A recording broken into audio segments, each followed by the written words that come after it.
So guys, can you all still remember this face?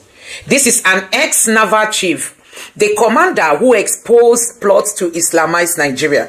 During Buhari's government, he came out, granted an interview. During that interview, he said the federal government knows those sponsoring insecurity in Nigeria, but they were unwilling to go after them. Guess what? He has granted another fresh interview as regards to this new bill that was brought up on the National Assembly floor to involve Sharia or include Sharia in our constitution. He said these people, these politicians in the National Assembly are being sponsored to bring up those bills.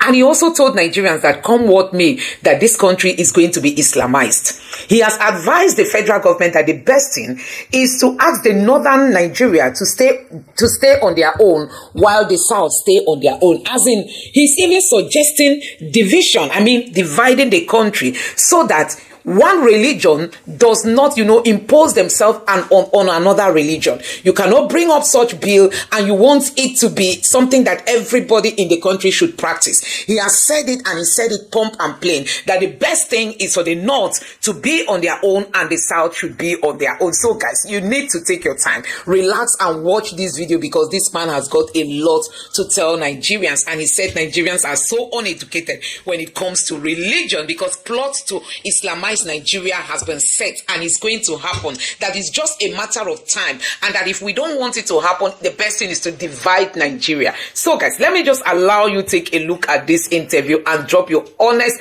thoughts on as regards to what he's got to say. Take a look. And there are some hardliners in this government that are sponsoring this kind of narratives. They just want to show that they can Islamize this country. They think about Taliban, they think about the Mujahideens, and they want to replicate it in this country. And they don't care what happened. They simply don't care. As long as at the end of the day, there's Sharia and there is whatever thing they have in their head. Thank you very much. After 3 years, we have seen again. I know several things must have been going through your mind when you saw all of those bills, the propositions, the narrative, the comments making the rounds only recently, even though 3 years after you made that comment. So tell us, what was going through your mind when you saw all of these things as though they were playing out what you had spoken of earlier? It just basically confirmed my fears, When I was saying those things, a lot of colleagues didn't like what I was saying. Some people felt that I'm anti-Islam. My dear, I'm from a Muslim background because my grandmother, married a Muslim man after the husband died, and all my cousins, all my sisters, grandchildren, they are Muslim. I'm from a Muslim background. And I don't know, General Dambazaw will attest to it that when I took him with the Minister of Defense, to Italy, they were my guests in Italy, and I took them to the largest mosque in Milan, and we prayed together in the mosque. And last time, I think I will tell you, I took him to Alaska Mosque in Israel to pray, and I have nothing against Israel. But you see, we are talking about identity and governance in this country. Identity and governance. It is so discouraging to know that at this century, we are still at this level of religious understanding. We are still at this level where I would say most of the things that we call religion, either Christianity, Islam, are basically some historical books that were plagiarized by most of the religions. I don't want to be specific. Now, these are ancient historical books that were plagiarized, and people decided to use them to either enslave you or take over your land and so on. And I'm really discouraged because at this level, Nigerians are so uneducated when it comes to religion. That the Arabs, the British, the Romans, they use religion actually to capture your state, to enslave you. If you look at most of the religions, I don't want to be specific, they all practice slavery and also. So for us to be at this point where we're supposed to be talking about the hunger that is pervasive in Nigeria today, the inflation rate, the poverty. We are basically sitting in the hollow chamber, and what we can discuss is that they want to remove personal from something, and that's what they are going there to do. When people are dying, people are committing suicide, families are collapsing, and they will sit down there and start talking about removing personal so that they can basically Islamize the country finally, because once you remove that personal, technically now Nigeria is Islamized. All right, I want to be able to get the understanding of that, because the sections that were the places that they were looking for amendments to, sections 24, 262, 277, and 288. And what I'm seeing here, Ali Musao, at the time when he suggested these changes in the 1999 Constitution, removing the word personal whenever it is mentioned from the section, allowing Islamic law to stand on its own. Explain to me the correlation between that and Islamizing the country, just so we can understand where you're coming from on this debate. Yeah, where I'm coming from is very simple. We may think it's semantic, but it is not. Personally, just talk about issue of marriage, things that are personal, maybe inheritance, maybe divorce, But if you look at the antecedents, Sankara started this by introducing something that is taking care of criminal laws. Okay? So now they want to extend it. Instead of them to actually discuss the 1999 Constitution, it is a fraud already. That Constitution is a fraud. Now what you are doing now, you want to start, advancing the interest of those religious groups to actually now confirm that Nigeria is an Islamic state. And let me tell you something that people don't know. This thing was caused by the British. Between 1900 and 1960, they knew that they cannot govern the North except they allowed them to practice their religion, and they were using their religious leader to basically govern them. It is called indirect rule. Immediately after independence, 1960, the British knew that they should not have forged these two people together. They know. But because they want to achieve the divide and rule and to be able to conquer and take our resources and steal whatever they want to steal over the years, they merged these two people together. They could not govern the North and South under one religious or administration. They know. So they now give independence and merge you people to work together. That was why the 1960 coup started. That was how the Civil War started. Now, 86, Babangida came with OIC stuff, trying to Islamize us. It didn't work. In 2000, when 1999-2000, when Obasanjo came, he permitted them to start practicing Sharia. Today now, they want to consolidate it. Once you remove that person, all of us, whether you are Hausa, Igbo, Yoruba, Jukun, Christian, traditional, you are now under the law, the Islamic law, because they put it in the Constitution. In fact, listening to the member that was representing Ahoda East, Abu Anudua Federal Constituency, River State, I want to get his words. He said, personal matters, that was envisaged, he says, by the people who drafted this constitution. And I want to quote him. The implication is, if the word personal is removed, Islamic law would have broader implications. The word personal was put there for a reason. Let's talk a bit about this whole conversation about Islamizing the country with our population and our dynamics. Is it possible that someone can sneak this in at some point and force all of us under some sort of regulation that we do not ascribe to? Is it possible that this can happen in this country? It is possible, and don't be deceived. It's going to happen. Do you know Constantinople? Today's Turkey? They were almost 98% Christian before now. Today, they are an Islamic country. I did Islam in my master's program, and I was trained by Professor Alijani. He's a Persian. He's an Iranian American. And I scored A. That's excellent in Islam. So I know them. It may take them 1,000 years. They will Islamize Nigeria. So they will take it slowly, gradually. They don't forget. All of us will be dead after some time. Our children that don't care, or this Gen Z will come, they will still Islamize this country. If they can do it in Turkey, today's Turkey, what stops you? Why do you think they won't do it here? Except we take steps now, because we are the ones that are talking about these things. Our next generation in 50 years will not even care.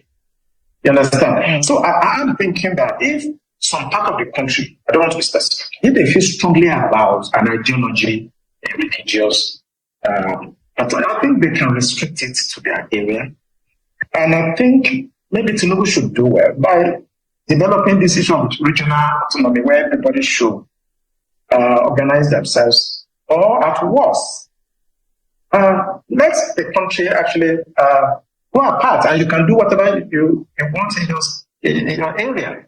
I've come to that conclusion that I don't think we can stay together because of this very strong belief about religion. So it's either we stay together, or people should mind their religion and stay where they are and practice what they want. Imposing it on others is wrong. I study Islam, and I don't want to talk blasphemy here. If I start talking about Islam in the next 3 hours, we will not live here. No, we don't want you to talk blasphemy either. Talking about our country, we are not a religious country, so to on paper. We're a secular nation.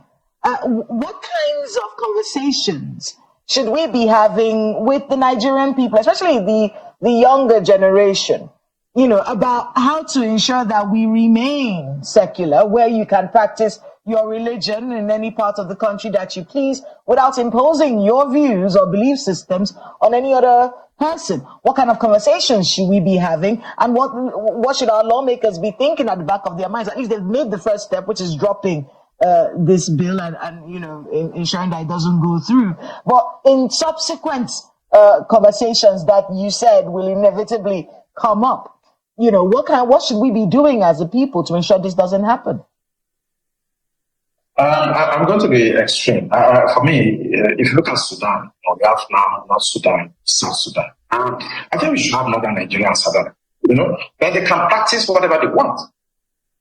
There's no dialogue because they will not stop. I've told you it may take 1,000 years. They will still do it.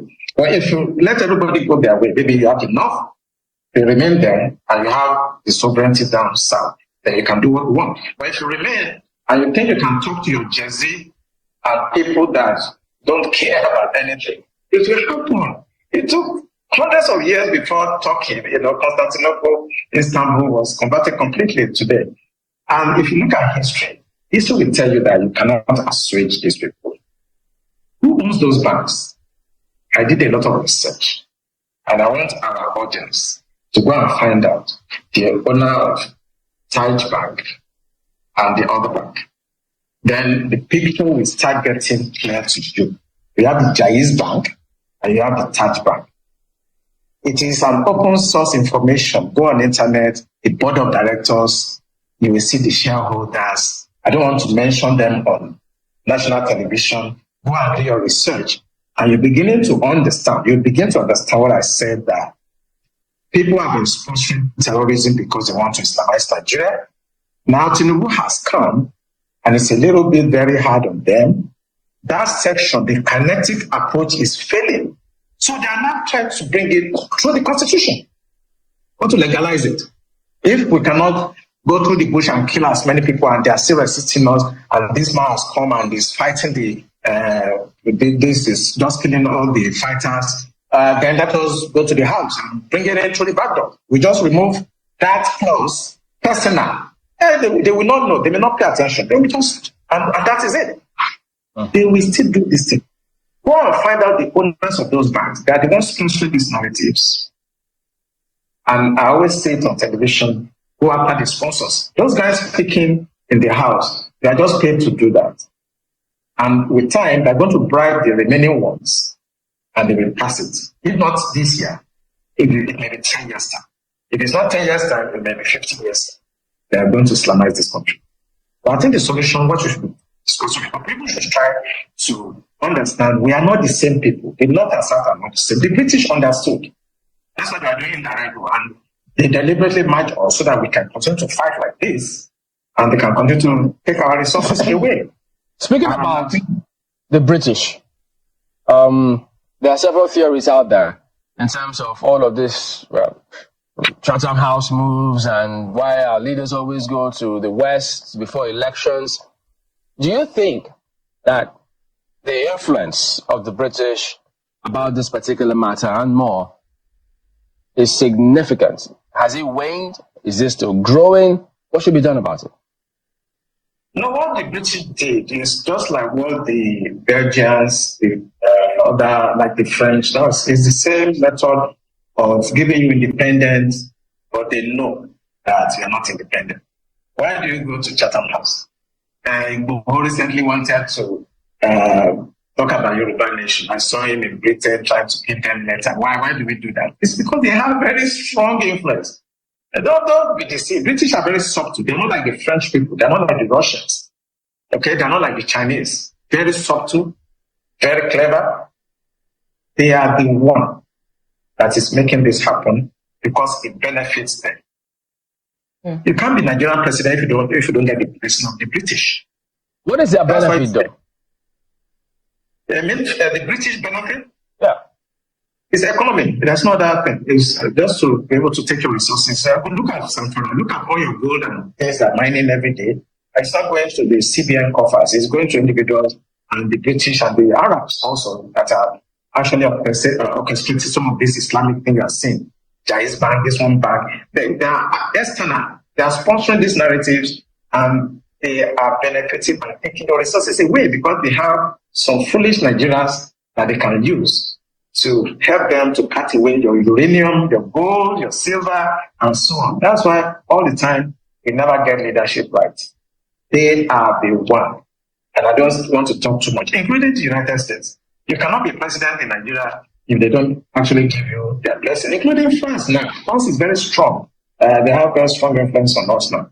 How it happened, I don't really know about the line, but the French seems to be competing. So wait, how are we dealing with all of this? If France is strong, that they have their influence on us now, what about the US and China? You know, former President Buhari we had a lot of loans from China. So all those countries have influences here. So guys, you've heard everything this former naval chief has said. This commander, he's so fearless. He says it the way it is, and I'm just wondering why this man has not been involved in the security architecture of this country, because I know this man has got a lot to provide, you know, in terms of the level of information this man has. I mean, this man is loaded. This man has key informations that, you know, that can help Nigeria in resolving the insecurity challenges we are having today. So you can imagine if the people we have in the National Assembly are people who have been bought to execute one personal, you know, or regional interest on the entire Nigeria. So it is very, very appalling, you know, looking at the northern politicians at a time when people are crying that they are hungry. These people brought up this bill. That is to tell you that actually this bill was sponsored. I mean, the northern leaders, the northern politicians, at a time when Nigerians are crying that they are hungry, these people brought up a bill to sponsor for the inclusion of Sharia law in our constitution. You know, Islamization is just their priority.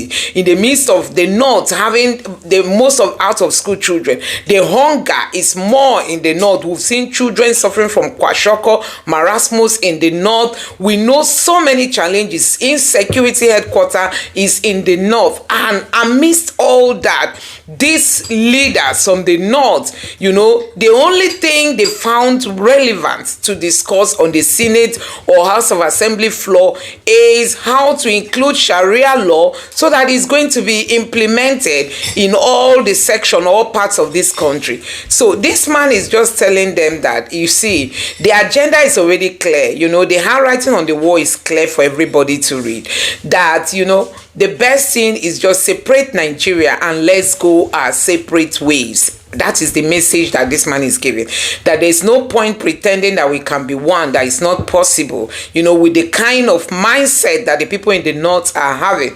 It's not possible for Nigeria to be the same or to be united, with this kind of mindset, that the best thing, separate this country and let everybody go on his or her own, religion. You pick up your religion. If you're in the north, you continue with your Muslim or Islam religion. If you're in the south and you want to be Muslim or you want to be a Christian, you are free to practice that. But if he's bringing us all together, oh my God, this man made so many salient points. He even pointed the fact that the Britain or the British government wanted the south and the north to be together so that they can gain from the resources of Nigeria, but still they believe that the north should have the upper power, because if the north has upper power, they will be able to gain more benefits from the resources in Nigeria. And that is why Britain is still silent over, the kind of role that the northerners play when it comes to